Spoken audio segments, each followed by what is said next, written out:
Hapreng ke jingkio ki bapang COVID-19 ki Board District jong ke West Khas Hills District ha ke Southern mentau panai ki la khirweting ki tu ki bapin khenya kan khamta mi ki kali ha ka bala jure batalasi de ki pulen ha ke ni ki jing talasi ki basha dan kuna ki long palat ar photeli halat nong den bon ki riu pat baru ki basha dan kuna nakadaw ke jing bab deng mas ke jing nya bai klem helmet bar ki wei Donru kinong ilam shnong ki basha dan kuna. Ki basha dan kuna ki de ki bakit palat puat bat ki kali ki bamde ban ya hakane kasngi. Kani ke jing talasi ki pulet kalongkum ke jing wer ye trailang katrat pulet bar ki Board District ye ki pait ba ban ye trailang ban yada na ke jing post state ke klam COVID. Penhiar. Overloading somewhat may alai. Kadang no ba?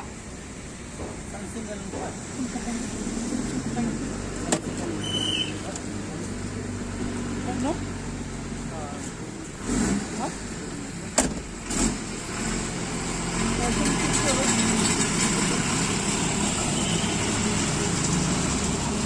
Pisong pelat, pisong bun beriu pelat tak khamat.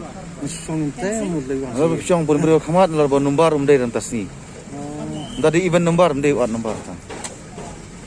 Nah, kalian juga administration wilayah kat di magistrate ni polis ni ini ki enforcement ban ya ki kali kamai kali private ban penyak ketua odd even number duna jingpun ki kali ko spoka sol nokston ni patlu pengi cek ya ki tu ki kali kamai bang ki bal overload marba kat kum ki kendon bal hai nau DC jungi ni habis buat di kendon di protokol bat ile ini fine lah don bahkan dulu kali ni lah fine tasking nanti anon den di kalian jong ni nyong kamu speed kepat ki patba jongka nongstone bat kawes kasil sebagai kawiru dan semoga ban ya trailang ni polis bat administration district administration nang ingin lak ingin tek lakam karena dia akan dijempur setiap jumlah